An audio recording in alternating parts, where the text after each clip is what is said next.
Victoria Hayes grabbed the microphone and pointed straight at the rusted Mustang in the back of the parking lot. The afternoon sun caught the champagne in her other hand, turning it gold against the glass buildings of Hayes Aerospace Technologies. 50 executives and engineers formed a loose semicircle around her, phones out, already smiling at whatever was about to happen. Ladies and gentlemen, I present to you the future of transportation.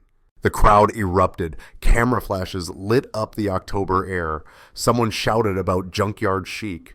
Another voice called out, asking if the car ran on hopes and prayers. Victoria let the laughter build, riding the wave of her own cleverness. This quarterly innovation showcase had become her favorite ritual, a chance to see what toys her people had bought with their bonuses. Teslas lined the premium spots. A BMW i8 gleamed near the entrance. One of the VPs had shown up in a Mercedes EQS that cost more than most people made in 3 years. And then there was the Mustang. Darius Mitchell stood 30 feet away with a mop handle still gripped in his calloused, dark brown hands. The gray coveralls hung loose on his frame. 52 years old, but looking closer to 60, shoulders bent from years of work that left marks on a body. He'd been pushing that mop bucket across the lobby floor when the noise from outside pulled him towards the glass doors. 4 years he'd worked here.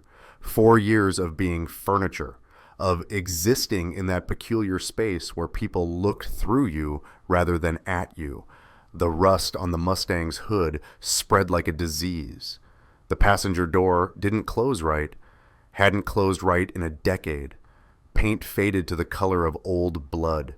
The kind of car you saw in auto shop parking lots waiting to be parted out. Not in the executive lot of a $4 billion aerospace company. Brad Thornton materialized beside Darius with the particular smile of a man who measured his worth by the fear in other people's eyes.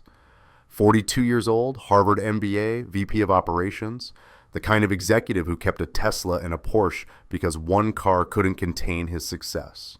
Darius, Victoria wants to see something. The request landed like an order because that's what it was. Darius leaned his mop against the wall and followed Brad through the doors into sunshine that felt too bright, too exposed. The crowd parted. Victoria's voice carried across the lot, amplified by speakers someone had set up for maximum effect. Ah, there he is, our guest of honor. Darius stopped walking, every face turned toward him. Brad gestured him forward with the impatience of someone who had places to be, deals to close, a life that mattered beyond this parking lot theater. Come on, don't be shy. We're doing our quarterly innovation showcase. You know the drill. Everyone shows off their new rides, talks about the future of transportation. Victoria tilted her head like she was doing him a favor. I thought, why not include everyone, even our support staff? Laughter rippled outward from Victoria like stones on water. Darius felt his jaw tighten. In spaces like this, tailored suits, polished glass, money in the air, he'd learned to keep his face still, to make himself small, to be a black man who didn't give anyone an excuse to call him trouble. Victoria looked 35 with her blonde hair pulled back tight enough to hurt, wearing a designer suit that probably cost more than a semester at Stanford. She'd never learned his name in 4 years. Walked past him every morning like he was part of the architecture. Now she wanted him on display. That is your car, isn't it? The vintage model. More laughter, louder this time. Someone whistled. Darius stood very still and thought about Aaliyah. Thought about the night she died holding his hand in that hospital room, barely able to whisper, "Don't let them bury it, Darius. Don't let them win." Thought about the engine hidden beneath that rusted hood. The engine she'd helped him build, the engine that could change everything if he let it. Something shifted inside him then. 4 years of invisibility cracking like old paint. You want to see if it runs? The laughter stuttered and stopped. Victoria raised an eyebrow, champagne halfway to her lips. Brad's hand landed on Darius's shoulder with pressure that suggested retreat. Darius, maybe you should just... But Darius was already walking toward the Mustang. The crowd parted again, this time with confusion replacing amusement. Whispers started up behind him. What's he doing? Is he serious? This should be good. He reached the car and put his hand on the door handle, metal, warm from the afternoon sun. familiar, comforting. The door opened with the squeal of hinges that needed oil. Darius slid into the driver's seat and the smell hit him immediately. Old leather and motor oil and something else, something only he could identify. Aaliyah's perfume. Faint now, almost gone, but still there, still with him. He put his hands on the steering wheel and closed his eyes. "I'm sorry, I tried to stay invisible, but they won't let me." Then he turned the key. The engine didn't sputter, didn't cough or wheeze or groan, didn't make any of the sounds you'd expect from a 50-year-old car with rust eating its hood. Instead, it sang, a deep, smooth, powerful harmonic that rolled across the parking lot like thunder. The sound was unlike anything that crowd had ever heard. Not from a car, not from a plane, not from any machine ever built. Pure, perfect, alive. The laughter stopped. Every single person in that parking lot went silent. Darius revved the engine once, twice, 3 times. Each time that impossible sound filled the air, vibrating in their chests, making their teeth hum. Victoria's champagne flute slipped from her fingers and shattered on the asphalt. Darius killed the engine, stepped out of the car, walked back toward the building without looking at anyone. Victoria's voice chased him, all the mockery stripped away. "Wait, what was that? What kind of engine?" But Darius was already gone, disappearing through the glass doors, returning to his mop and his bucket and his invisibility. Behind him, the crowd stood frozen, staring at the rusted Mustang like they'd just witnessed a miracle. Because they had. They just didn't know it yet. Victoria couldn't sleep that night. She lay in her penthouse bedroom, 37 floors or above San Francisco, staring at the ceiling, listening to that sound replay in her mind. That engine, that impossible engine. She'd been around cars her whole life. Her father had built Hayes Aerospace from a small auto parts manufacturer into a global giant. She'd grown up in garages and factories surrounded by the smell of gasoline and the roar of combustion engines.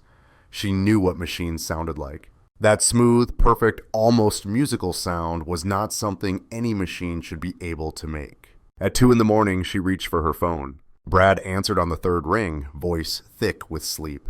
Victoria didn't apologize. "I need you in my office tomorrow morning.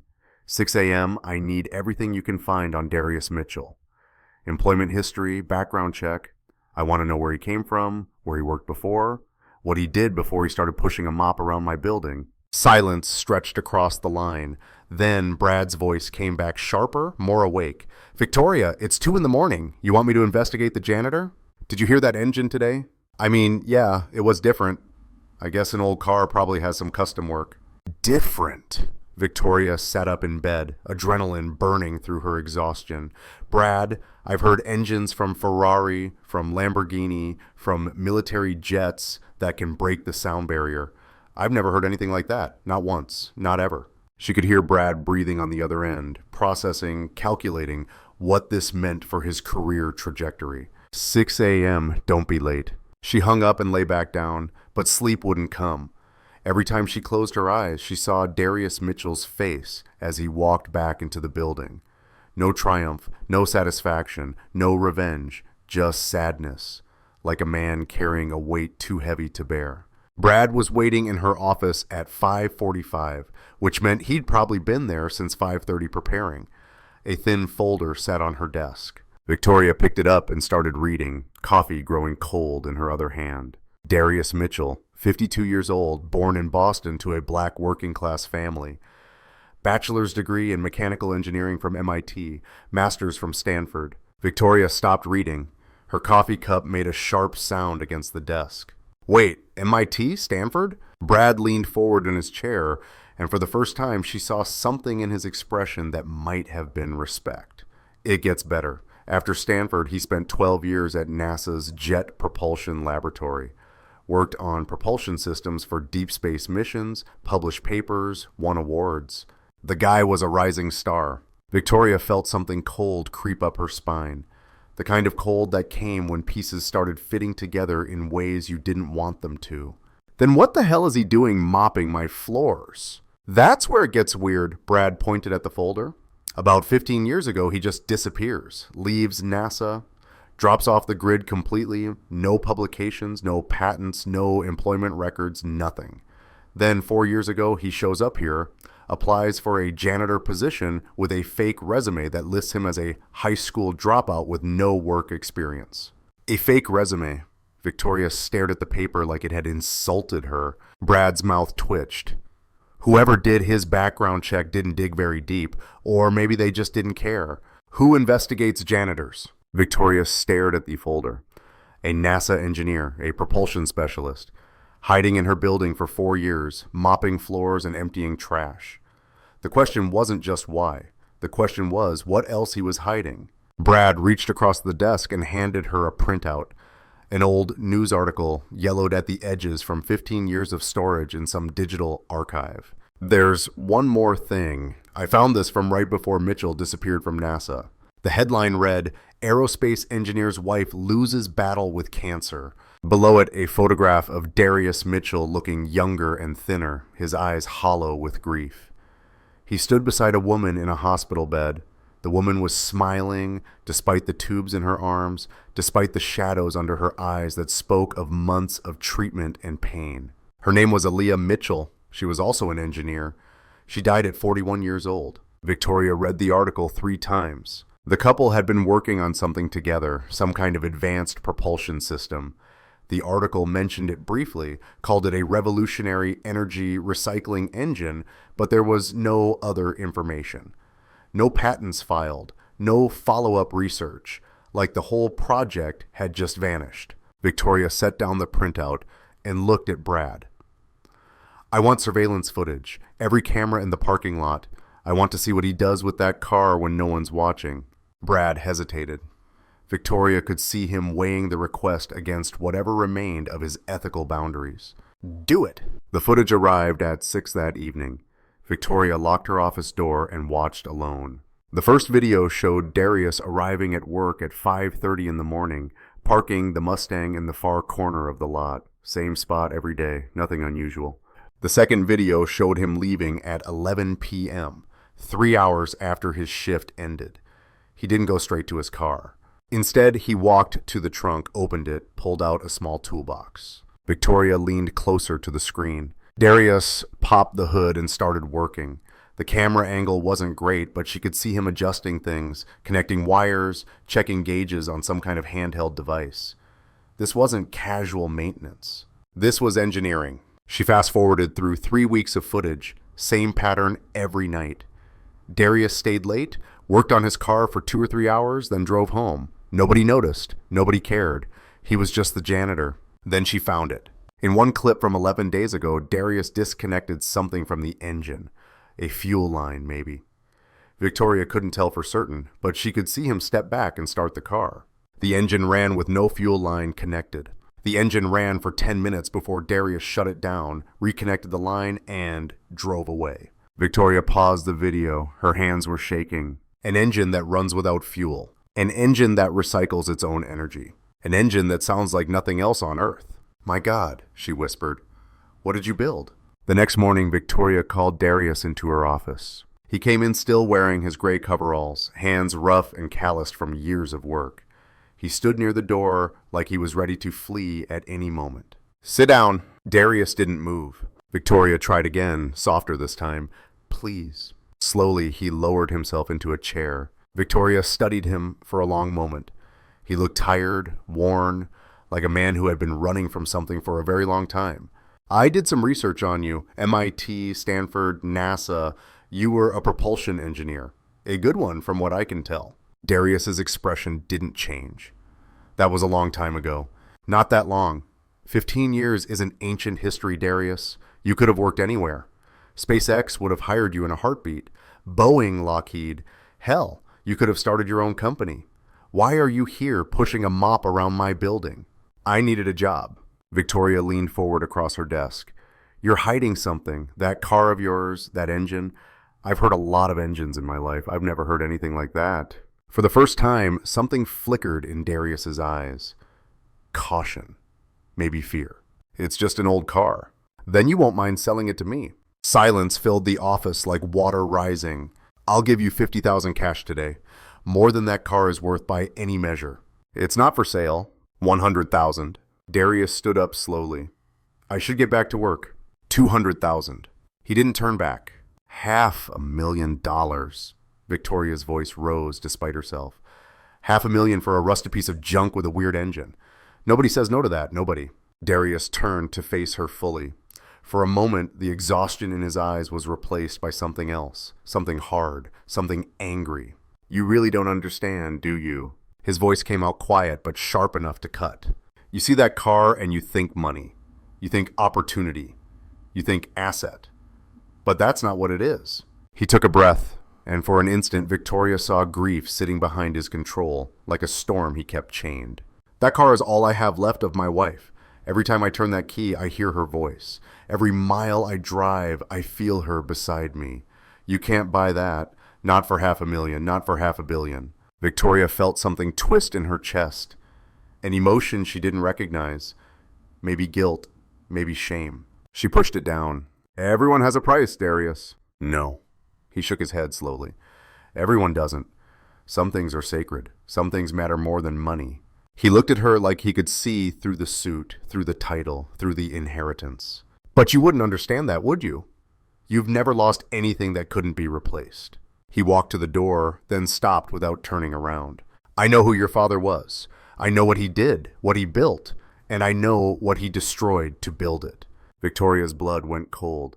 What are you talking about?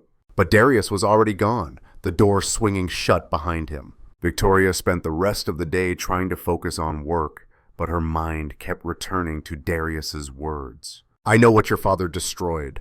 Her father, William Hayes, had died 7 years ago. He'd built this company from nothing, turned it into an aerospace empire, left Victoria a fortune and a legacy she was still trying to live up to. But he'd never talked about his early years, never explained where the initial capital came from, how he'd acquired the patents that launched the company, who he'd worked with before he became William Hayes, CEO. There are things you don't need to know, he told her once when she asked about the company's origins. Things that don't matter anymore. They mattered now. Victoria could feel it like a splinter working its way toward the surface of her skin. 3 days later, Victoria made her decision. She called Brad into her office at 7 in the morning. Fire him! Brad blinked in confusion. Fire who? Darius Mitchell, the janitor. I want him gone by noon. What? Why? He hasn't done anything wrong. I don't need a reason. I'm the CEO. I can fire anyone I want. Security will escort him out. Make sure he doesn't take anything from the building. Brad stared at her for a long moment. Something in his face suggested he wanted to argue, wanted to understand what was happening behind Victoria's perfectly composed exterior. Fine, I'll handle it. At 11:47, Darius Mitchell was escorted out of Hayes Aerospace Technologies by 2 security guards. Victoria watched from her office window as he crossed the parking lot toward his Mustang. He didn't look back at the building, didn't make a scene, just opened the car door, slid into the driver's seat, and turned the key. That sound again, that impossible, beautiful sound. Then he drove away, and Victoria was left alone with the silence and the questions she couldn't answer. She thought she'd won. She thought getting rid of him would make the problem disappear. She had no idea she'd just made the biggest mistake of her life. 6 days after Darius Mitchell was fired, Victoria's phone rang at 3 in the morning. Patricia Reeves, her head of engineering, sounded strange. Tight, like she was holding something back. Turn on the news, Channel 4, right now. Victoria fumbled for the remote. The screen flickered to life, showing a press conference in progress. Small podium, simple backdrop, modest production values. At the center stood a man Victoria recognized instantly, Darius Mitchell. He looked different, clean-shaven, wearing a simple suit. His eyes were clear and focused, the exhaustion replaced by something else. Purpose. His voice came through the speakers, calm and measured. Pleased to announce that Aurora Dynamics has received federal funding of $22 million for the development of our clean energy propulsion system. This technology, which my late wife Aaliyah and I developed together over 15 years ago, has the potential to revolutionize not just aerospace, but transportation as a whole. Victoria couldn't breathe. Her coffee sat forgotten on the nightstand, going cold in the darkness of her bedroom. The Aurora engine is a self-sustaining power system that recycles its own energy output In laboratory conditions, our prototype has run continuously for 72 hours without any external fuel source. We believe this technology can reduce carbon emissions in aviation by up to 90%, while simultaneously increasing efficiency and reducing operating costs. Reporters started shouting questions, voices overlapping in their urgency. One cut through the noise louder than the rest. Mr. Mitchell, is it true that this technology was stolen from you 15 years ago? Darius paused. His expression didn't change, but something shifted in his eyes. There will be a time to discuss the history of this technology. For now, I want to focus on the future, on what the Aurora engine can do for the world. My wife believed this technology could help people. That's what matters. That's what I'm here to honor. Victoria muted the television. Her hands were shaking. $22 million in federal funding, a technology that could make her entire company obsolete. And Darius Mitchell, the janitor she'd mocked and humiliated and fired, was now the face of the future.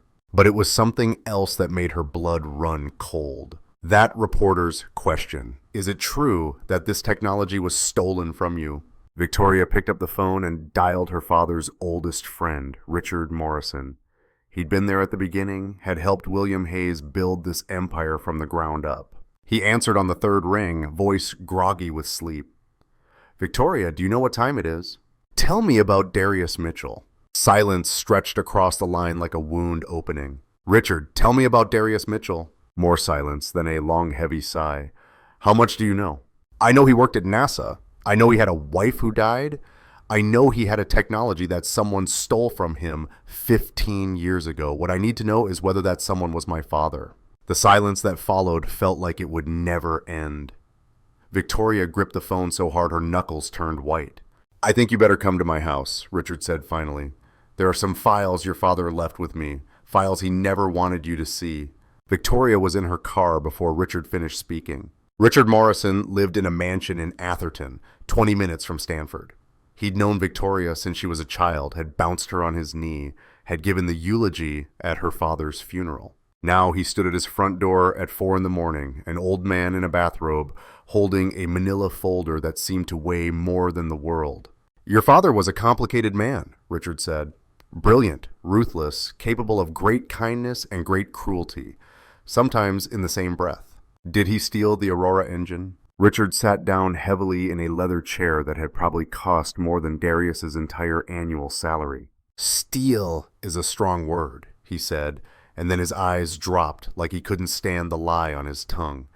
He handed her the folder. But yes, in essence, yes. Victoria opened the folder. Inside were documents, legal papers, patent applications, and a handwritten letter in her father's unmistakable script. She started reading. 15 minutes later, she looked up. Her face was pale. Her hands were trembling. He destroyed them, she whispered.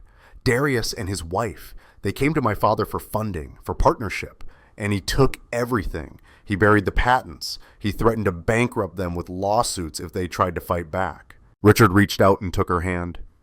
He saw an opportunity. A young couple with no money, no connections, no way to defend themselves, and technology that could be worth billions. Your father was many things, Victoria, but sentimental wasn't one of them. Victoria stared at the letter in her hands. The handwriting was clear, precise, businesslike. Acquired Mitchell thermal regeneration patents. Legal team estimates settlement cost at $2.3 million to suppress all claims.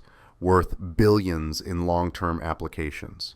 Mitchell will never recover financially or professionally. Project Aurora terminated. Technology secured. Her father's words. Her father's sin. And now his daughter's inheritance. I mocked him, Victoria said, voice breaking. I humiliated him in front of the whole company. I fired him, and the whole time he knew. He knew what my father did, and he never said a word. Richard squeezed her hand gently. The question now is, what are you going to do about it?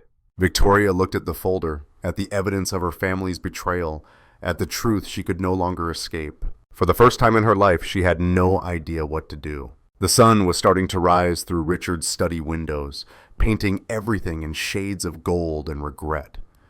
Victoria sat there holding the proof of her father's crimes, and somewhere across the bay, Darius Mitchell was building the future on the foundation of everything that had been stolen from him. The weight of it pressed down on her chest until she could barely breathe. 4 years she'd walked past him every single day. 4 years he'd been invisible to her, and now she understood why he'd stayed. Not because he needed the money, not because he had nowhere else to go. He'd stayed because he was waiting for the right moment, waiting for someone to finally see what had been hidden in plain sight all along. That rusted Mustang in her parking lot had been a time bomb, and she had just lit the fuse. Victoria didn't go home that night. She sat in Richard Morrison's study until dawn broke through the windows, reading every document in that folder over and over again. The legal filings, the patent applications, the internal memos, her father's handwritten notes, cold and calculating, describing how he'd systematically dismantled 2 people's lives to build his empire. Richard appeared around 6 with coffee she didn't drink. "You should get some sleep." "How did you live with this?" Victoria asked, voice raw. "All these years knowing what he did." Richard lowered himself into the chair across from her, joints protesting the early hour. "Your father was my best friend for 40 years. I loved him like a brother. But I never said I was proud of everything he did." You could have told me. And what would that have changed? The patents were filed. The company was built. Darius Mitchell had already disappeared. Your father convinced himself it was just business. Survival of the fittest. The strong take from the weak. Richard shook his head slowly, morning light catching the lines in his face. "I disagreed, but I didn't stop him. That's my sin to carry." Victoria finally looked up. Her eyes were red-rimmed, exhausted. "The technology in those patents, the Aurora engine, it's real. I've seen it. I've heard it.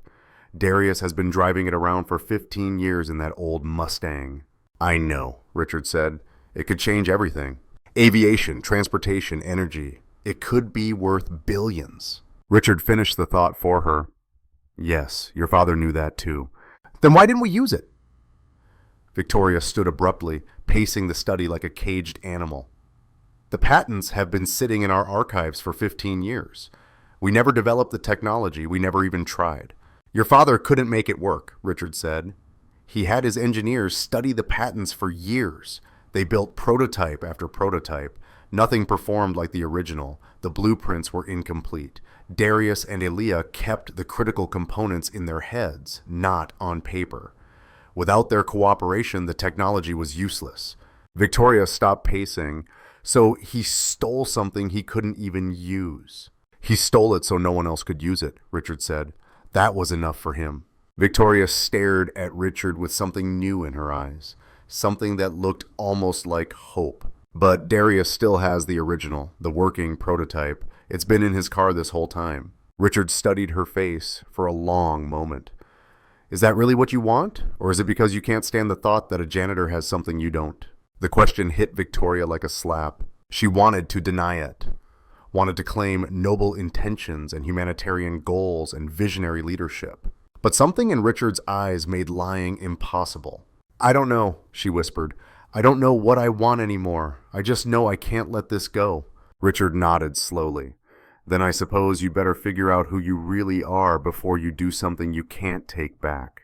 Your father spent his whole life taking things from people who couldn't fight back. He died rich and powerful and completely alone. Is that really the legacy you want to continue?" Victoria grabbed the folder and headed for the door. Richard's voice stopped her one last time. "Keep this conversation between us, Victoria. Your father built his empire on stolen dreams. Don't let him steal your soul, too." 3 days later, Victoria called an emergency meeting of her senior engineering team. Dr. Patricia Reeves arrived first, followed by David Kim, who headed propulsion, and the leads from material science and advanced systems. They filed into the conference room looking confused and slightly nervous. Emergency meetings with Victoria Hayes usually meant someone was about to be fired. "Close the door." Victoria waited until the latch clicked. "What I'm about to show you doesn't leave this room. Anyone who violates that confidentiality will be terminated immediately and sued into oblivion. Understood?" Nervous nods around the table. Victoria pulled up the security footage on the wall screen, the same clip she'd watched a dozen times. Darius Mitchell working on his car. The engine running without fuel, that impossible, beautiful sound. This is Darius Mitchell. Until recently, he worked here as a janitor. Before that, he was a propulsion engineer at NASA. And that engine you're looking at is called the Aurora, a self-sustaining regenerative power system that recycles its own energy output. Dr. Reeves leaned forward, her eyes fixed on the screen. That's not possible. The laws of thermodynamics. I know what the laws say, Victoria cut in. I also know what I'm seeing. That engine runs without external fuel. I've watched it happen. David Kim shifted uncomfortably in his seat. There must be a hidden power source, a battery, maybe something we're not seeing in the footage. Maybe, Victoria said, but I don't think so. She paused the video on a frame showing the engine compartment. I want you to study these images, every angle, every frame. I want you to figure out what he built and how he built it. Then I want you to replicate it. Silence fell across the table like a weight. Dr. Reeves spoke slowly, carefully. You want us to reverse engineer his technology from security camera footage? Yes. Even if we could figure out the basic design, Reeves pressed, there's no way we could replicate the materials, the tolerances, the specific configurations. Engineering doesn't work like that. You can't just look at a picture of something and build it. Then find another way, Victoria snapped in. Hire consultants, access our patent archives, do whatever you have to do. I want a working prototype in 30 days. David Kim exchanged glances with the others. What patent archives? We don't have anything on regenerative energy systems. Victoria's voice came out flat, cold. Yes, we do. My father acquired patents in this area 15 years ago. They're buried somewhere in our IP holdings. Find them. Use them. I don't care what it takes. 30 days. Get it done. The team worked around the clock. Dr. Reeves pulled the buried patents from the archives and spent 3 days just trying to understand the basic principles. The documents were incomplete, deliberately vague in crucial areas, but they provided enough foundation to begin experimentation. David Kim's propulsion team built their first prototype in week 2. It failed immediately. The energy loop collapsed within seconds, the system overheating and shutting down. They rebuilt it, failed again, rebuilt, failed. By week 3, they'd gone through 11 prototypes. Each one got a little closer, each one ultimately fell apart. Reeves explained during a late-night meeting with Victoria, exhaustion making her words sharp. The problem is the regenerative cycle. In theory, the engine captures waste energy and feeds it back into the system, creating a near-perpetual loop. But in practice, there's always loss: heat, dissipation, friction, electromagnetic interference. The system degrades faster than it can regenerate, Victoria said, staring out at San Francisco's lights. His engine runs for hours without degrading, I know. Asa, I can't explain it, Reeves admitted. There's something in his design we're not seeing, some component or material or configuration that the patents don't describe. Without that missing piece, we're just guessing. Then guess better. Reeves rubbed her eyes, beyond exhaustion now, approaching something like despair. I've been an engineer for 25 years. I've worked on projects for NASA, Boeing, 3 different governments. I'm telling you, this technology is at least 30 years ahead of anything we understand. Whoever built that engine wasn't just smart. They were operating on a level we can't even comprehend. Victoria stared at the latest failed prototype, smoking slightly on the test bench. There has to be a way. There is, Reeves said and hesitated, knowing what she was about to say would not be well received. We could ask him. No, Victoria said. Find another way. But there was no other way. Victoria knew it. Dr. Reeves knew it. Everyone on the team knew it.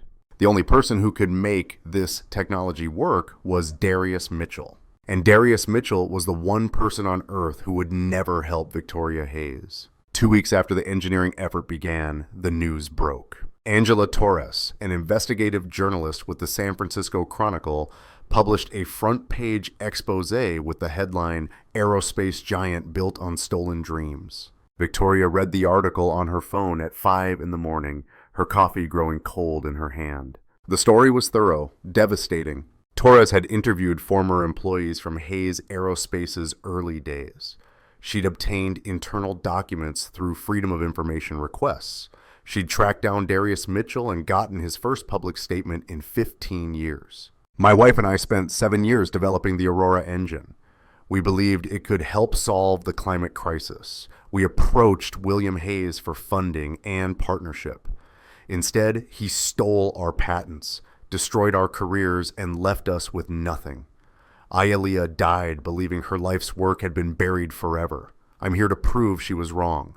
The article went on to detail the legal maneuvers William Hayes had used to acquire the patents, the threats, the intimidation, the systematic destruction of Darius and Aaliyah Mitchell's professional reputations. And then, in the final paragraphs, Torres dropped the bombshell. Sources within Hayes Aerospace confirm that the company has recently launched a secret effort to replicate Mitchell's technology using the stolen patents. CEO Victoria Hayes, daughter of the late William Hayes, has reportedly ordered her engineering team to build a working prototype within 30 days, apparently hoping to beat Mitchell to market with his own invention.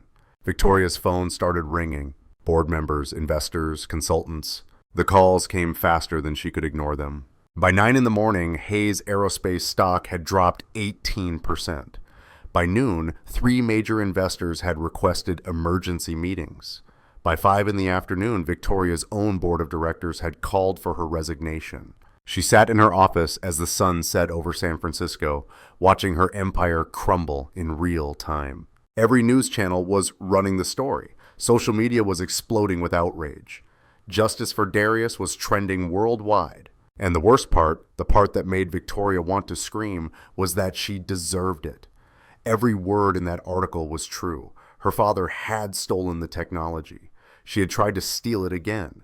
She was exactly what the world was calling her, a privileged heir who thought rules didn't apply to her. Brad knocked on her door around 7 in the evening. "The board wants an answer by morning," he said. "They're prepared to vote you out if you don't resign voluntarily." Victoria stared at him. "What would you do if you were me?" Brad didn't hesitate. "Honestly, I'd resign. Take a severance package. Disappear for a year or two until this blows over. You're young enough to reinvent yourself. Run away." You mean strategic retreat. There's a difference. Victoria finally turned to face him. Her eyes were dry, but something in them had changed. Some hardness had cracked. "My father ran away from what he did," she said. "He buried it and pretended it never happened. And look where that got us. Look where it got me. Victoria, you can't fix this. The damage is done. Mitchell has federal funding, public sympathy, and a working technology. You have a failed replication effort and a PR nightmare. There's no path forward here." "Maybe not for the company," Victoria said, "but maybe there's a path forward for me." Brad stared at her, confusion crossing his face. "What are you talking about?" "I'm talking about doing something my father never did. Something I've never done." She walked to her desk and picked up her keys. "I'm talking about telling the truth." Victoria drove for 45 minutes before she found the address. Aurora Dynamics operated out of a converted warehouse in Oakland, a modest building with simple signage and a small parking lot. Through the windows, she could see lights burning despite the late hour, engineers working, machines humming, progress being made. She parked her Mercedes beside the rusted Mustang and sat for a long moment, gathering courage she wasn't sure she possessed. Then she got out and walked to the front door. It was unlocked. She stepped inside and found herself in a workshop filled with engine parts, diagnostic equipment, and the organized chaos of serious innovation. A dozen engineers looked up from their work, surprised to see a stranger. And at the center of it all stood Darius Mitchell, his hands covered in grease, his eyes fixed on Victoria with an expression she couldn't read. "Everyone out," Darius said. His voice came quiet but carried the weight of absolute authority. His engineers hesitated. He spoke again, firmer this time. "Now!" They filed past Victoria without a word, glancing back over their shoulders as they went. In 30 seconds, the workshop was empty except for the two of them. Darius wiped his hands on a rag, not hurrying, letting the silence build. "How did you find this place?" "It's listed in the federal grant documentation," Victoria said. "Public record." "And you came here because—" Victoria took a breath that felt like it might be her last. "I came to apologize." Silence stretched between them like wire pulled too tight. Victoria pushed forward before she could lose her nerve. "I read my father's files. I know what he did to you, to your wife. I know how he stole your work and destroyed your careers. I know he threatened you with lawsuits you couldn't afford to fight. I know he took everything." Darius's expression didn't change. Victoria felt tears building behind her eyes, but refused to let them fall. "Not yet. And I'm sorry," she said, "not just for what he did, for what I did. I mocked you in front of the whole company. I tried to buy your car like it was just property. I fired you when you wouldn't give me what I wanted. And then I tried to steal your technology again, just like he did." Darius set down the rag and leaned against a workbench. For a long moment, Victoria realized, he's not going to yell. He's not going to perform anger for her comfort. "Is this supposed to make me feel better?" he asked. "No," Victoria said. "This is supposed to be the truth, something my family hasn't been very good at telling." Darius studied her, his dark brown eyes searching for something. "Your father came to me once," he said finally, "about a year after he took the patents. Aaliyah was already sick by then. We were drowning in medical bills, couldn't afford lawyers, couldn't afford to fight, and he showed up at our apartment in a $3,000 suit, offering to make things right." Victoria felt sick. What did he offer? $200,000. Darius's jaw tightened. "Hush money. Sign a confidentiality agreement. Walk away. Never speak of the Aurora engine again." A 15-year-old wound opened fresh. "Aaliyah was dying," Darius said, voice rougher now. "We needed that money. We could have used it for treatment, for comfort, for more time together." He looked at Victoria like she was a witness in a courtroom. "And you know what she said?" Victoria shook her head, unable to speak. She said, "Some things are worth more than money. Some things are worth more than survival. If we take his offer, we'll be dead inside long before the cancer finishes me off." Darius's voice broke slightly on the last words. "She died 3 months later, never saw a dime of that money. Never saw her work validated, but she died with her integrity intact." Tears were streaming down Victoria's face now. She didn't bother to wipe them away. "I can't give back what my father took," she said. "I can't bring Aaliyah back. I can't undo 15 years of pain and injustice. But I can stop being the person I've been. I can stop being him." "And how exactly do you plan to do that?" Darius asked.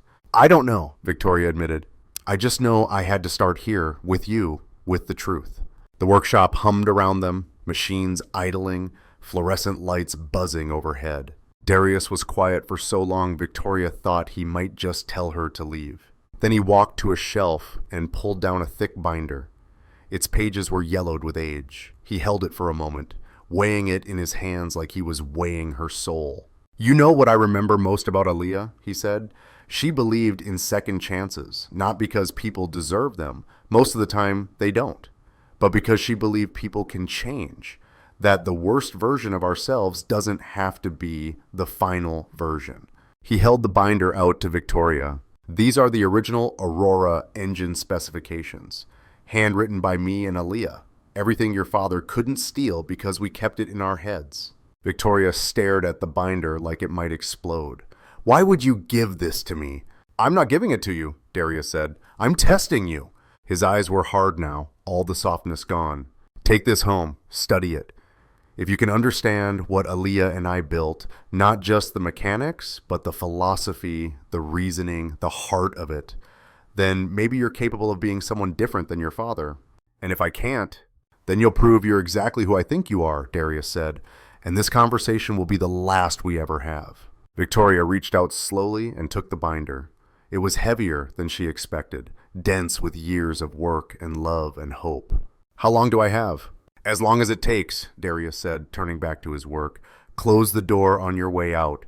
Victoria walked out into the Oakland night, clutching the binder to her chest. Behind her, the lights of Aurora Dynamics glowed warm against the darkness. In her hands, she held the key to redemption. She just didn't know yet if she was strong enough to turn it. Victoria didn't go back to her penthouse. She couldn't face the empty rooms, the expensive furniture, the view of a city that suddenly felt like it belonged to a stranger. Instead, she drove to a 24-hour diner off Highway 101, ordered coffee she didn't drink, and opened the binder. The first page hit her like a punch to the chest. In elegant handwriting, Aaliyah's handwriting, were the words, "For Darius, for our future, for everyone who needs light in the darkness." Victoria stared at that dedication for a long time. This wasn't just engineering. This was love. This was hope. This was everything her father had tried to destroy and failed. She turned the page and started reading. The mathematics were brutal. Victoria had studied engineering in college, had sat through countless technical presentations, had enough background to understand most of what crossed her desk. But this was different. This was genius on a level she'd never encountered. Every equation built on the one before it. Every diagram contained layers of meaning.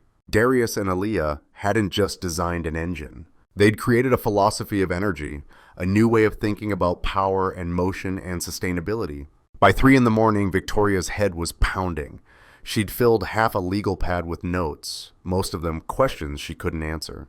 The waitress refilled her coffee 4 times and started giving her concerned looks. Victoria didn't care. She kept reading. Around 5, she found the section labeled Core Principles in Darius's handwriting. The Aurora engine is not about creating energy from nothing. That's impossible. It's about respect. Respecting the energy that already exists. Capturing what would otherwise be lost. Treating waste as opportunity. Aaliyah always said that the universe doesn't have a scarcity problem. It has a wisdom problem. We throw away more than we use. The Aurora changes that. Victoria read those words 3 times. Respecting the energy that already exists. She thought about her own life. The energy she'd wasted on appearances, on competition, on proving herself to people who didn't matter. The opportunities she'd thrown away because they didn't fit her image of success. The relationships she'd burned because maintaining them required effort she wasn't willing to give. She'd been living her whole life like a wasteful engine, losing more than she used. The sun was rising by the time she left the diner. She drove to a storage facility in Menlo Park, rented the largest unit available, and started making calls. "I need equipment," she said. Patricia Reeves sounded half asleep on the other end of the line. "Machine tools, diagnostic systems, everything we used for the prototype attempts." "Victoria, the board is meeting in 3 hours. They're going to vote you out." "I know. I'm not going to the meeting." "What? You have to be there. You have to defend yourself." "No, I don't," Victoria said. "I'm done defending who I was. I'm going to become someone worth defending. Send me the equipment, Patricia. I'll pay for it myself." She hung up before Dr. Reeves could argue. Over the next 6 hours, Victoria transformed the storage unit into a workshop. She maxed out 3 credit cards buying parts and materials. She downloaded software, watched tutorial videos, read technical manuals until her eyes burned. At 2 p.m, her phone buzzed with a news alert. Hayes Aerospace Board removes CEO Victoria Hayes in unanimous vote. She read the headline, set down her phone, and got back to work. The first prototype took her 8 days to build. It was ugly, clumsy. The welds were uneven, the connections imprecise. Her hands, soft from years of signing documents and shaking hands at cocktail parties, were blistered and cut. She'd burned herself twice with the soldering iron, hit her thumb with a hammer hard enough to turn the nail black, and spent 1 entire night crying in frustration when a circuit board she'd spent 12 hours assembling turned out to be wired backward. But she kept going. She slept on an air mattress in the corner of the storage unit. She ate takeout from the Chinese place down the street, sometimes forgetting to eat at all, until hunger made her hands shake. She showered at a truck stop 3 blocks away. She talked to no one except the delivery drivers who brought her supplies. On day 8, she connected the power cell and turned on her prototype. It ran for 4 seconds before the energy loop collapsed and the whole system overheated. Victoria sat on the concrete floor, staring at the smoking wreckage of her work, and felt something she hadn't felt in years. Not anger, not frustration. Determination.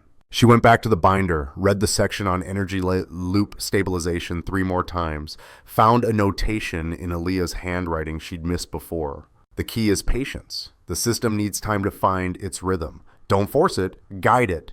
Don't force it, guide it. Victoria thought about how she'd lived her whole life, forcing, demanding, taking, never guiding, never waiting, never trusting anything to develop naturally. She rebuilt the prototype, took her time, paid attention to the rhythm Aaliyah described.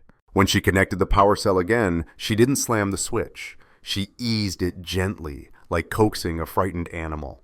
The engine ran for 30 seconds, then 45, then 1 minute and 12 seconds before it failed. Progress. 3 weeks into her exile, Richard Morrison found her. He stood in the doorway of the storage unit, staring at the chaos inside. The scattered tools, the failed prototypes, the sleeping bag in the corner. The woman who used to run a $4 billion company now wearing stained coveralls, her hair in a ponytail held together with a rubber band. "My God," Richard said, "what have you done to yourself?" Victoria didn't look up from the circuit board she was soldering. "I'm learning." "Learning what?" "How to destroy your life." "Victoria, the board has frozen your assets pending an investigation. Your accounts are locked, and you're living in a storage unit like a homeless person." "I'm not homeless," Victoria said. "I'm working." Richard walked closer, stepping carefully around the debris on the floor. He picked up the binder, flipped through a few pages, and set it down again. "He gave you this. He's testing me." "If you can build the engine," Richard said, "he'll know you're serious about changing." "And if I can't?" Victoria finally looked up. Her eyes were bloodshot, exhausted, but there was something in them Richard had never seen before, something that looked almost like peace. "Then I'll keep trying until I can." "The board is talking about criminal charges," Richard warned. "They're saying you orchestrated the cover-up of your father's theft, that you knew about the stolen patents for years. That's securities fraud, intellectual property theft, conspiracy. You're looking at potential prison time." "Let them charge me," Victoria said. "I don't care anymore." "Oh, you should care," Richard snapped, his voice rising slightly despite his usual control. "Victoria, I spent my whole life caring about the wrong things." She set down the soldering iron, gave Richard her full attention. "Stock prices, board meetings, what people thought of me, what my father thought of me, and where did it get me? I was the CEO of a company built on stolen dreams, and I didn't even know it. I was so busy protecting my image that I never bothered to look at what was underneath." She held up the circuit board, examining it in the light. "This is real. This work, this challenge. For the first time in my life, I'm trying to build something instead of take something. And even if I fail, if I go to prison, if I lose everything, at least I'll know I tried to be different than him." Richard was quiet for a long moment. "Your father would have called you a fool." "I know," Victoria said. "He would have said, 'You're throwing away everything I built.'"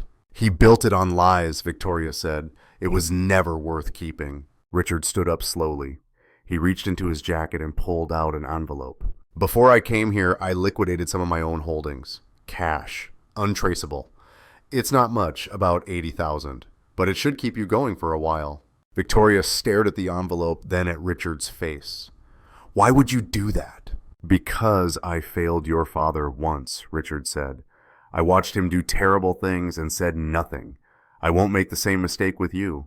He pressed the envelope into her hands. "Be better than him, Victoria, that's all I ask." He walked to the door, then paused without turning around. "For what it's worth," Richard said, voice softer, "I think Aaliyah Mitchell would have liked you.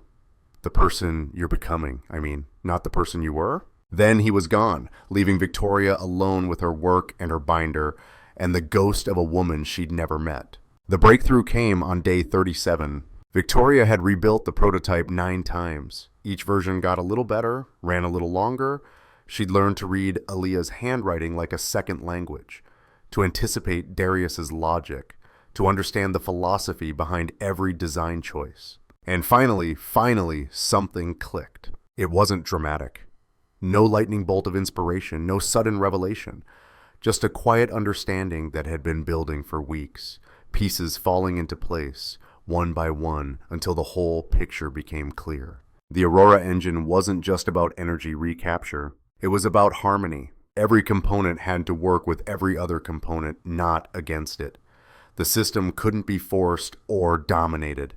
It had to be balanced, guided, respected, just like Aaliyah had written. Victoria made one final adjustment, a small change to the energy flow regulator, something she'd overlooked a dozen times before. She connected the power cell, held her breath, and turned the key.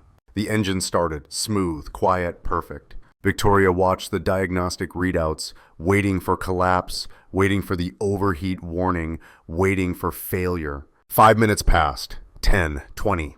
The energy loop held. The system recycled its own output, feeding back into itself, sustaining motion without external fuel. It wasn't perpetual, nothing was perpetual, but it was close. closer than anything she'd ever seen. Victoria sat down on the concrete floor and cried. Not from exhaustion, though she was exhausted. Not from relief, though she was relieved. She cried because for the first time in her life, she had built something real, something true, something that mattered. And she cried because she understood now what Darius had lost. The woman who had written those notes, who had dreamed those dreams, who had poured her heart into this impossible vision, she was gone. And all the money and power in the world couldn't bring her back. Victoria cried for Aaliyah Mitchell, a woman she'd never known and could never thank. And somewhere in those tears, she found the person she wanted to become. She called Darius the next morning. It works, the engine. I built it. It's been running for 14 hours. Silence on the other end of the line. Did you hear me? I heard you, Darius said. His voice was strange, guarded, but something else too, something that might have been surprise. You actually did it. I want to show you, Victoria said. I want you to see that I understand what you and Aaliyah created. Not just the mechanics, the meaning, the philosophy. I want you to know that I get it now. Why does that matter to you? Darius asked. Victoria gripped the phone tighter. Because I need you to see that I'm not my father. I need someone, anyone, to believe that people can change, that I can change. More silence. Then his voice came back softer but still careful. Where are you? She gave him the address. I'll be there in 2 hours, Darius said. Don't touch anything. Darius arrived at exactly the time he said he would. He walked into the storage unit without speaking, his eyes moving across the chaos. The failed prototypes in the corner, the tools scattered across workbenches, the binder lying open to a page covered in Victoria's handwritten notes. Then he saw the engine. It was still running, that smooth, quiet hum filling the space like music. The diagnostic screens showed stable readings. The energy loop was holding perfectly. Darius walked closer. He examined every connection, every circuit, every component. He checked the readings, ran his own diagnostics, monitored the system for any sign of degradation. 15 minutes passed in silence. Finally, he turned to face Victoria. How long did this take you? 37 days. And you built it alone, no help from anyone. No help, Victoria said. Just the binder and a lot of trial and error. Darius looked back at the engine. His expression was unreadable, but his hands were trembling slightly. This configuration, he said slowly, the adjustment you made to the flow regulator, it's not in the binder. Victoria nodded carefully. I know, I figured it out on my own. It's based on something Aaliyah wrote in the margins about harmony, about every component working with every other component. I realized the original design had a small imbalance in the feedback loop. The change corrects it. Darius stared at her in a way that made Victoria's chest tighten. You improved it, he said, voice edged with something like wonder. You actually improved our design. I didn't mean to, Victoria said. I was just trying to make it work. No. Darius shook his head slowly. Aaliyah and I spent 7 years on this engine. We knew that imbalance was there, but we couldn't figure out how to fix it. And you found the answer in 37 days. Victoria didn't know what to say. Darius walked to the binder and picked it up. He flipped through the pages slowly, looking at Victoria's notes, her calculations, her questions, and answers written in the margins alongside Aaliyah's original text. She would have liked this, he murmured. Aaliyah. She would have liked seeing her work continue, seeing someone else understand what we were trying to do. I wish I could have met her, Victoria whispered. So do I, Darius said. He set down the binder and turned to face Victoria fully. You know what she told me once right before she died?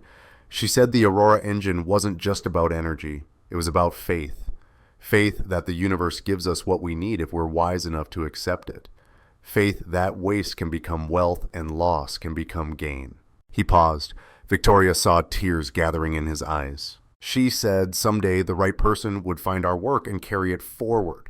Someone who understood that technology isn't about power, it's about service, about helping people. Victoria felt tears burning in her own eyes again. I'm not sure I'm that person. No, Darius said gently. You're not yet. But you might be becoming her. And that's more than I ever expected. He reached out his hand. Victoria stared at it for a moment, not understanding. Then Darius spoke again, and the words landed with the weight of everything that had come before. I need a partner.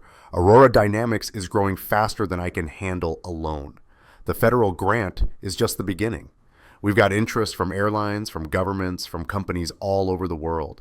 I need someone who understands the technology, who believes in the mission, and who has the skills to navigate the business side of things. Do you want me to work with you? Victoria asked, stunned. I want to give you a chance to prove who you are, Darius said. Not your father's daughter, not the CEO who fired me. The woman who spent 37 days in a storage unit destroying her hands and her reputation and her pride just to understand what two people built out of love. Victoria looked at his hand, rough, calloused, the hand of a man who had lost everything and refused to give up. She thought about her own hands, blistered now, scarred, transformed. She took his hand and shook it. I'll work harder than anyone you've ever met, Victoria said. I'll do whatever it takes to earn this. I know you will, Darius said. He released her hand and walked toward the door. At the threshold, he stopped and turned back. Shut down the engine and pack your things. You start tomorrow. And Victoria, he added. She looked up. Thank you for giving me the chance, she said, for believing I could change. For the first time since she'd met him, something that might have been a smile crossed Darius's face. Don't thank me yet, he said. The hard part is just beginning. Then he walked out into the morning sun, leaving Victoria alone with the engine and the binder, and the future she was finally ready to build.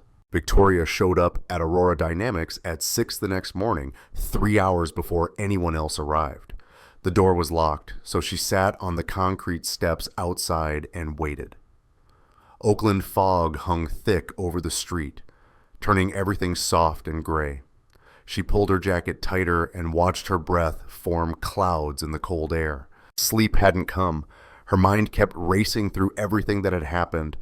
The storage unit, the engine, Darius's hand reaching out to her. Every time she closed her eyes, she saw Aaliyah's handwriting in the binder, those careful notes filled with hope and love and scientific genius that had outlived the woman who wrote them. A car pulled into the lot at 6:47. The Mustang still carrying its impossible secret under that battered hood. Darius got out and stopped when he saw her on the steps. You're early. I couldn't sleep. That'll pass. He walked past her and unlocked the door, morning light catching the gray in his hair. Come on, he said. I'll show you where you'll be working. The workshop looked different in the early light, quieter, more intimate. Victoria followed Darius through the main floor, past the workbenches and diagnostic equipment, to a small office in the back corner. This was supposed to be a supply closet, Darius said, but we needed the space. You'll share it with our CFO if we ever hire one. Victoria looked around. A metal desk, 2 folding chairs, an ancient computer that probably ran Windows XP, a single window looking out at the parking lot. The smallest office she'd ever seen. Smaller than her penthouse bathroom. It's perfect, Victoria said. Darius raised an eyebrow like he didn't quite believe her. You used to have a corner office with a view of the entire Bay Area. I used to be a lot of things, Victoria said, setting her bag on the desk, meeting his gaze without flinching. What do you need me to do? For the next 3 months, Victoria learned what it meant to build something from nothing. She answered phones when the receptionist was overwhelmed. She filed paperwork the government required in triplicate. She negotiated with suppliers who didn't return calls because they'd never heard of Aurora Dynamics and didn't care about clean energy or revolutionary engines. She learned to fix the coffee maker when it broke, to unclog the toilet when the plumber wanted $300 just to show up, to stay late reconciling spreadsheets because they couldn't afford an accountant yet. The other engineers didn't trust her at first. They'd all heard the stories. The CEO who mocked their boss in a parking lot, the heiress who tried to steal their technology. They watched her with suspicious eyes, waiting for the mask to slip, waiting for the real Victoria Hayes to emerge and reveal that this whole redemption act was just another scheme. Victoria didn't blame them. She just kept working, kept showing up at 6, kept staying until midnight, kept doing whatever needed to be done without complaint or expectation of recognition. One night, about 6 weeks in, she was alone in the workshop running diagnostics on a new prototype iteration when Darius appeared beside her workstation. The building was dark except for her pool of light. Everyone else long gone home to families and lives that existed outside these walls. It's midnight, Darius said. Go home. I want to finish these tests. The Boeing meeting is in 3 days. If we don't have solid data, the tests can wait. Darius's voice was gentle but firm, carrying an authority that didn't come from volume. You've been here since 6 this morning. You've been here since 6 every morning for 6 weeks. When's the last time you slept more than 4 hours? Victoria tried to remember and couldn't. Darius pulled up a chair and sat beside her, close enough that she could smell motor oil and something else, something that reminded her of honesty. You're going to burn out, he said, and then you'll be useless to everyone, including yourself. I can't stop, Victoria said. Her voice cracked despite her best efforts to keep it steady. Every time I slow down, I think about everything I did, everything my father did. I think about how many years you lost because of us, how Aaliyah died without ever seeing her work recognized. I can't just go home and watch TV and pretend everything's okay. Darius was quiet for a moment. Then he started talking, his voice soft in the darkness of the workshop. Let me tell you something about Aaliyah. When she was dying, when we both knew she only had a few weeks left, I wanted to spend every minute at her bedside. I wanted to hold her hand and tell her I loved her, and make up for all the time we'd lost fighting for the patents, fighting against your father, fighting to survive. He paused, and Victoria saw something raw in his expression. You know what she said? She said, Darius, if you sit here watching me die, you will die too. Not physically, but inside. You'll carry this grief like a weight until it crushes you.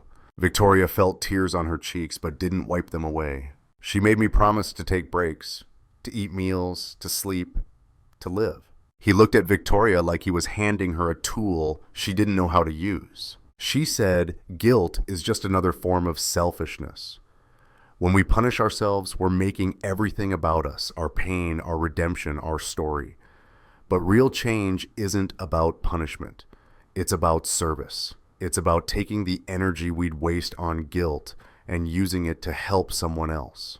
How do you do that? Victoria whispered. How do you stop feeling guilty for something that can never be fixed? You don't stop feeling it, Darius said. You just learn to carry it differently, like the engine. You don't eliminate the waste. You transform it. You turn it into something useful.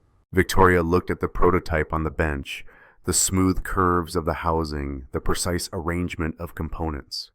Aaliyah's design, improved by Victoria's hands, carried forward by Darius's faith. I don't know if I can do this, Victoria admitted.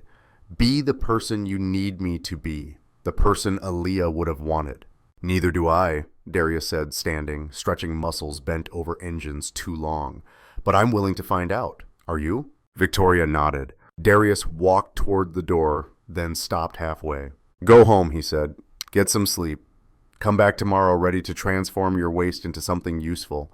Something shifted between them in that moment. Not romance yet, but the foundation of trust that would make romance possible. The understanding that they were both carrying weight too heavy to bear alone, and that maybe together they could distribute the load. The Boeing meeting changed everything. Victoria had spent weeks preparing financial projections, technical specifications, market analyses, risk assessments. She'd rehearsed her presentation until she could deliver it in her sleep, anticipated every possible question and objection. But when the Boeing executives walked into the Aurora Dynamics workshop, led by a silver-haired woman named Catherine Wells, who looked like she'd forgotten more about aerospace than most people would ever learn, they didn't want to see PowerPoint slides.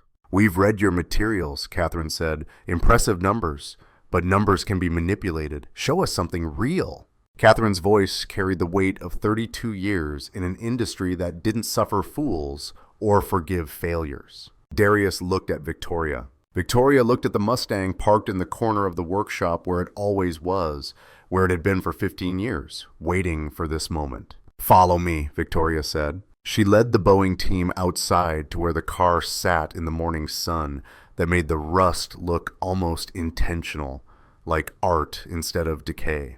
Catherine wrinkled her nose. This is your demonstration. This is the original, Victoria said. The first Aurora engine ever built. It's been running for 15 years in this car. It's survived cross-country trips, California summers, freezing winters. It's never needed a major repair. It's never needed fuel. never needed fuel. Catherine's skepticism came through sharp and clear. That's quite a claim. Watch, Victoria said. She opened the hood. The Boeing engineers crowded around, their doubt giving way to curiosity as they examined the components. Victoria pointed out the energy recapture systems, the regenerative loops, the harmonized flow regulators she'd refined in that storage unit. Darius connected the monitoring equipment while Victoria climbed into the driver's seat. The leather was cracked and worn. The dashboard faded. It looked like a car that should have been scrapped a decade ago. Victoria turned the key, and the engine sang. That perfect, impossible sound filled the parking lot. The Boeing engineers stared at their tablets, watching the data flow across their screens. Energy in, energy recycled, energy out. A loop that sustained itself, that grew stronger over time instead of weaker. One of the engineers whispered something that sounded like prayer or blasphemy. That's not possible. And yet, Victoria said quietly, there it is. The demonstration lasted an hour. Victoria answered every question, explained every component, walked through every technical detail without overselling or exaggerating. She just told the truth about what Darius and Aaliyah built and what it could do. When it was over, Catherine Wells stood in silence for a long moment, staring at the Mustang like she was seeing the future taking shape in rust and determination. I've been in this industry for 32 years, Catherine said. I've seen a lot of people promise miracles. Most of them were lying. A few of them were delusional. But this... She shook her head slowly, something like wonder creeping into her professional composure. This is real. It's real, Victoria said, and we're ready to scale it. Catherine turned to face Victoria fully, and the moment stretched taut with possibility and danger. I know who you are, Miss Hayes. I know what your father did. I know what you did. There are people at Boeing who think we shouldn't be anywhere near you or this company. Victoria's stomach tightened, but she held Catherine's gaze. What do you think? I think people can change, Catherine said. I think technology doesn't care about politics or history or family legacies. And I think this engine could transform the entire aviation industry. Catherine extended her hand. Boeing is prepared to offer an exclusive partnership agreement, $10 billion over 5 years, in exchange for first-mover access to the Aurora technology. $10 billion! Victoria felt dizzy. This was more money than she'd ever handled at Hayes Aerospace, more than her father's entire company had been worth when he died. But it wasn't the money that made her hands shake. It was the validation, the proof that Aaliyah's dream could survive, could flourish, could change the world exactly the way she'd hoped. We'll need to discuss terms, of course, Catherine said. Her grip was firm, her eyes harder than steel. But don't make us regret this. There won't be a second chance. 3 weeks after the Boeing deal was announced, Victoria called a press conference. She stood backstage in a modest conference center in downtown San Francisco, wearing a simple black suit with no jewelry. Nothing that would remind anyone of the woman she used to be. Her hands were shaking. Darius stood beside her, close enough that their shoulders almost touched. You don't have to do this, Darius said. We could settle the lawsuit privately. Find another way. No, Victoria said. She shook her head, feeling the weight of everything that had brought her to this moment. I spent my whole life hiding from hard truths, running from my father's shadow, pretending I could inherit his success without inheriting his sins. That ends today. Are you scared? Darius asked. Terrified, Victoria said, and she laughed, and it came out shaky but real. But Aaliyah was right. Guilt is just another form of selfishness. I've been so focused on my own redemption that I forgot about everyone else who was hurt. The investors who trusted Hayes Aerospace, the employees who lost their jobs, you. The man who lost 15 years of his life. She turned to face Darius fully. If I can't face the truth in public, then everything I've done in the past 6 months is just performance. Darius reached out and squeezed her hand. For what it's worth, I don't think it's performance. I think you've actually changed. How can you tell? Victoria asked. Because the Victoria Hayes I met a year ago would never be shaking before a press conference, Darius said. She was too sure of herself, too armored. The woman standing here right now is vulnerable, real. He released her hand, but the warmth lingered. Aaliyah always said vulnerability is the price of transformation, Darius said. If it doesn't scare you, it isn't real change. The stage manager appeared at Victoria's elbow. Miss Hayes, they're ready for you. Victoria took a deep breath that felt like it might be her last as the old version of herself. Wish me luck. I don't believe in luck, Darius said. I believe in choices. Go make the right one. The conference room was packed. Journalists, investors, industry analysts, lawyers, everyone who mattered in the aerospace world had come to hear what Victoria Hayes had to say. Cameras lined the back wall. Microphones bristled from the podium. The buzz of conversation fell silent as Victoria walked to the stage. She set her notes on the podium, looked out at the crowd, and pushed the notes aside. I had a speech prepared, she said. 3 pages of carefully worded statements designed to minimize legal liability and protect my reputation. The room held its breath. But I've decided to do something different. I've decided to tell you the truth. The room went completely still. 15 years ago, my father, William Hayes, founder of Hayes Aerospace, stole revolutionary technology from 2 young engineers named Darius and Aaliyah Mitchell. He used lawyers and threats and his superior resources to take their patents, destroy their careers, and bury their work. The foundation of Hayes Aerospace, the technology that made us an industry leader, was built on that theft. Gasps rippled through the crowd. Keyboards started clicking as journalists began typing frantically. Victoria pushed forward, her voice steady now, finding strength in honesty. I didn't know about this until recently. But ignorance isn't innocence. I benefited from what my father did. I built my career on his stolen success.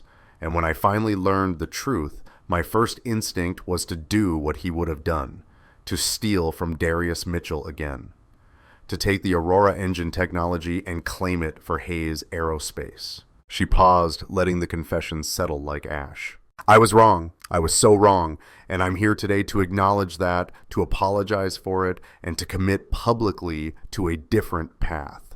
Victoria talked for 45 minutes. She laid out the entire history without softening or excusing. Her father's theft, the buried patents, Darius and Aaliyah's destroyed careers. She explained how she'd learned the truth, how she'd tried to replicate the technology, how she'd been forced out of her own company when the scandal broke. Then she talked about the storage unit, the 37 days, the blisters on her hands, the ache in her shoulders. The moment the engine finally ran and she understood what Aaliyah had been trying to teach her. I can't undo what my father did. I can't bring back the years Darius lost. I can't give Aaliyah the recognition she deserved while she was alive. But I can do something he never did. I can tell the truth. I can use whatever influence I have left to make sure the Aurora technology reaches the people who need it. I can spend the rest of my life trying to deserve the second chance I've been given. She looked directly into the cameras, knowing her words would be dissected and analyzed and probably used against her. To everyone who was hurt by my father's actions, I'm sorry. To Darius Mitchell, who showed me grace when I deserved condemnation, thank you. And to Aaliyah Mitchell, who I never had the honor to meet, I promise you, your dream will not be buried again. Your work will change the world, and everyone will know your name. Victoria stepped back from the podium. The room erupted with questions, hostile and sympathetic voices overlapping in their urgency. She answered them one by one for an hour, hiding nothing, deflecting nothing. By the end, she was exhausted, emptied out, but also somehow lighter, like she'd been carrying stones in her pockets and finally let them fall. She walked off stage to find Darius waiting. His eyes were wet. You did it, he said. You actually did it. Is it enough? Victoria asked. I don't know, Darius said, but it's a start.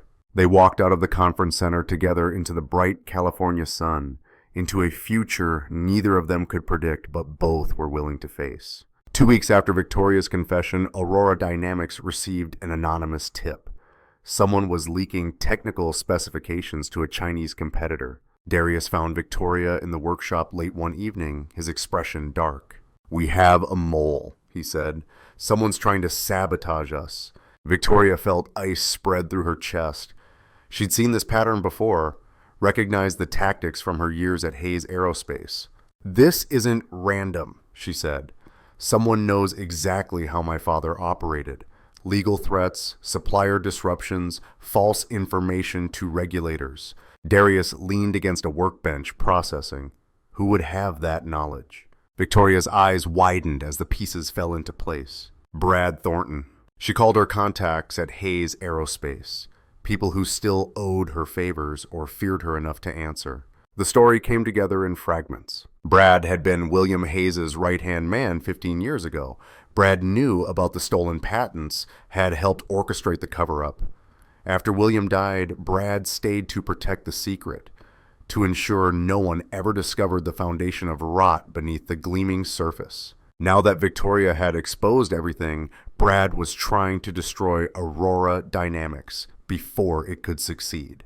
They set a trap, a fake technical meeting where Victoria mentioned a breakthrough that didn't exist. That night, they watched the security footage as Brad Thornton broke into the workshop, photographed documents, planted malware on computers. They had him on camera. They had proof. The next morning, Victoria walked into a Hayes Aerospace board meeting uninvited. The current board, the people who'd voted her out, looked up in shock as she entered with Darius beside her and a tablet in her hands. "I'd like to introduce someone who was there from the beginning," Victoria said. "Brad Thornton, my father's accomplice in the theft of Aurora technology." She played the footage, showed the documents, laid out the email trails and offshore payments Brad had been receiving from companies trying to steal Aurora's secrets. Brad tried to deny it, his voice rising in desperation. "Tss, this is ridiculous. You're desperate. You're trying to deflect from your own failures." Victoria held up the tablet. "These are your emails to a Chinese competitor. These are your payments from offshore accounts. You helped my father steal from Darius Mitchell, and when I tried to make it right, you tried to destroy us." Security was already moving. Board members sat stunned as Brad was escorted out in handcuffs. His face was red with rage and something that might have been fear. "Your father would be ashamed of you, Victoria," Brad spat. "Good," Victoria said, cold and clear. "I'm ashamed of him too. That's the difference between us." After Brad's arrest, the remaining Hayes Aerospace board members approached Victoria with an offer. They would settle all claims, provide resources to Aurora Dynamics, license the Aurora technology, and pay royalties. The company that had stolen the engine would now pay for the privilege of using it. Victoria looked at Darius. "What do you think?" Darius's answer came quiet, steady. "I think Aaliyah would say justice isn't about revenge. It's about making things right." They accepted the settlement. Money that would fund research and development for years. Money that would ensure Aurora technology reached the people who needed it most. Money that transformed theft into restitution. But something else was happening too.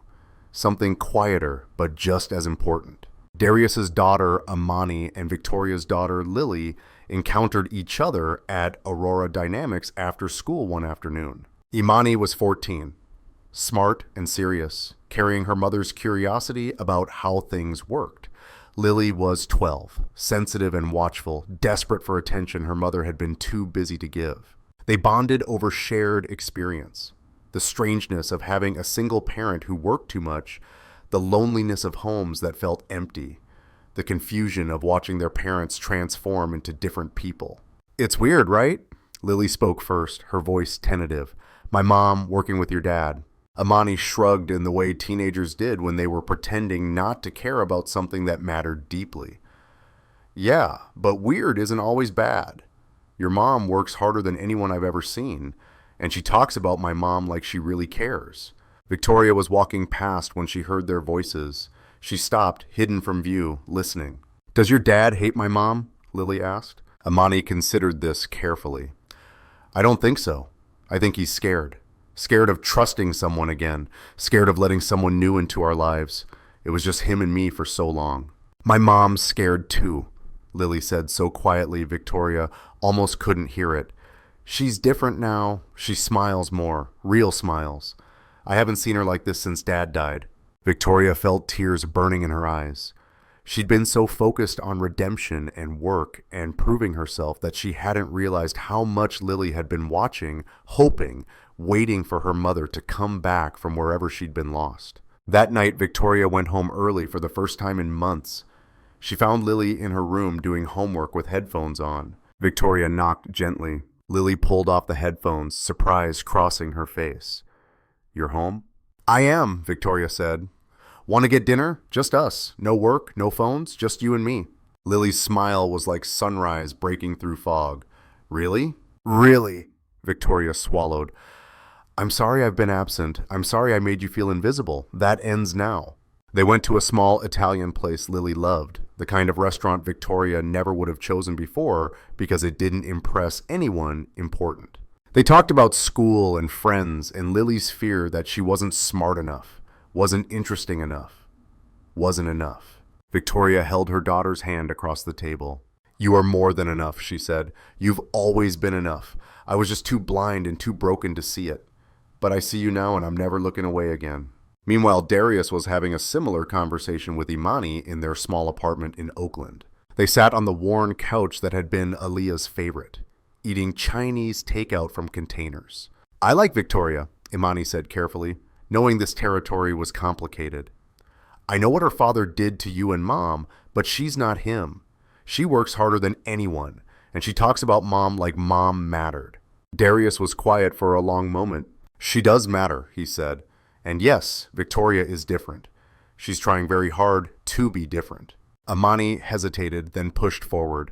Dad, you haven't been happy in a long time. Not really happy, but lately you smile more. You laugh. You're lighter. Is that because of her? Darius looked at his daughter, this girl who was becoming a woman who saw too much and understood even more. Maybe, he admitted. I don't know. I haven't felt this way since your mother. And I don't know if I'm allowed to. Mom would want you to be happy, Imani said. She told me that once when she was sick. She made me promise that if you ever found someone who made you feel alive again, I'd be okay with it. Imani's eyes were shining now. I'm okay with it, Dad. More than okay. I think Mom would have liked Victoria. Not who Victoria was, but who she's becoming. Darius pulled Imani into a hug. This daughter who carried Aaliyah's wisdom and his stubbornness in her own fierce grace. The next time Darius and Victoria were alone in the workshop working late on a prototype refinement, Victoria reached for a tool at the same moment Darius did. Their hands touched. Both froze. Neither pulled away. Victoria, Darius said, voice barely above a whisper. I know this is complicated. It's not complicated, Victoria whispered back. It's terrifying. I haven't felt this way since Aaliyah, and I don't know if I'm allowed to. Victoria turned to face him fully, her hands still touching his. I don't know if I deserve to, she said. I spent my whole life taking things I didn't earn. I don't want to take this too. You're not taking anything, Darius said. I'm offering, if you want it, if you think you're ready. Victoria looked at him, this man she'd humiliated, whose life her father had destroyed, who had given her a second chance when no one else would. I don't know if I'm ready, she said. But I don't want to run from it either. Darius leaned in slowly, giving her time to pull away. Victoria didn't pull away. Their lips met, gentle and tentative and full of promise. When they parted, both had tears on their faces. Was that okay? Victoria whispered. That was more than okay, Darius said. 2 weeks later, Imani and Lily put their plan into action. They'd been conspiring, these daughters who recognized what their parents were too scared to admit. Imani called her dad and told him Victoria needed to discuss the Boeing contract over dinner. Lily called her mom and told her Darius wanted her input on technical specifications. Both Darius and Victoria arrived at the restaurant to find their daughters sitting at a table, grinning. Surprise, Imani said, satisfaction and mischief in equal measure. We made you a date. You two need to stop being scared and just admit you like each other, Imani added. Lily piled on, fearless. You both deserve to be happy, and we want to be a family, a real family. Darius and Victoria looked at each other, then at their daughters, then back at each other. Darius started laughing first. Victoria followed. They sat down at the table and the four of them had dinner together, talking and laughing and building the foundation of something new. That dinner became weekly, then twice weekly. Then Darius and Imani were at Victoria's house more often than their own apartment. Then Victoria was keeping a toothbrush at Darius's place. Then the question wasn't if they were together, but when they'd make it official. 6 months after Victoria's confession, Darius asked her to marry him. No ring, no elaborate proposal. Just the two of them in the workshop late at night, covered in grease, having just solved a particularly difficult engineering problem together. Marry me, Darius said. Not because you owe me anything or because you're trying to make up for the past. Marry me because when I look at you, I see someone worth building a future with. Someone who understands that the best things in life are the ones we create together. Victoria said yes without hesitation. Imani and Lily, who'd been eavesdropping from the office, came running out, screaming with joy. The wedding was small, close friends and family only. Richard Morrison walked Victoria down the aisle, tears streaming down his ancient face. Dr. Patricia Reeves was there, having left Hayes Aerospace to join Aurora Dynamics full-time. Imani and Lily served as joint maids of honor, wearing matching dresses they'd picked out together. Darius's vows were simple. Aaliyah taught me that love isn't about holding on to the past, he said. It's about having the courage to build something new. Victoria, you've shown me people can change, that broken things can be repaired, that waste can become wealth. I promise to spend every day of my life helping you transform into the person you want to become. Victoria's vows came through tears. Darius, you gave me a second chance when I didn't deserve one. You taught me real value comes not from what you inherit, but from what you build. You showed me integrity matters more than success. Truth matters more than comfort. I promise to spend every day of my life honoring Aaliyah's legacy and creating our future. 10 months after the wedding, on a clear October morning, the first commercial flight using Aurora engine technology took off from San Francisco International Airport. Darius and Victoria stood on the observation deck with Imani and Lily, all four holding hands. The Boeing 787 had been retrofitted with Aurora propulsion systems, painted in a special livery for the occasion, deep blue with gold accents, and on the tail a single word in elegant script, Aaliyah. Darius saw the name and started crying immediately. Victoria put her arm around him. You didn't have to do that, she whispered. Name it after her. Yes, I did, Darius said, voice breaking. This is her achievement, her legacy. The world needs to know who made this possible. The engine spooled up. That familiar sound Victoria had first heard in a parking lot, what felt like a lifetime ago. The aircraft began to move faster and faster until it lifted off the ground and climbed into the blue California sky. She's flying, Darius whispered. Aaliyah's finally flying. Victoria held him as he cried. Imani and Lily pressed close on either side, the four of them standing together as family while the crowd around them erupted in cheers. When the plane disappeared into the clouds, Darius wiped his eyes and turned to Victoria. Thank you for everything, for changing, for helping me finish what we started. I should be thanking you, Victoria said. You gave me a chance when I didn't deserve one. You taught me what it means to build something real. We taught each other, Darius said. That's what partnership means. 5 years later, the National Museum of American Innovation created a permanent exhibit honoring the Aurora engine. They wanted to display the original prototype, the rusted Mustang that had carried the secret through 15 years of obscurity. Darius agreed on one condition. Victoria had to be there for the unveiling. The ceremony was held on a crisp November afternoon. The museum recreated a version of the Aurora Dynamics workshop, complete with workbenches and diagnostic equipment. At the center sat the Mustang, rust-preserved, paint untouched, exactly as it had looked that day in the parking lot. A bronze plaque stood beside it. Victoria read it aloud during her speech to a crowd of hundreds. This vehicle carried a revolution. For 15 years, it transported a dream that powerful forces tried to destroy. The Aurora engine developed by Darius and Aaliyah Mitchell represents one of the most significant technological achievements in human history.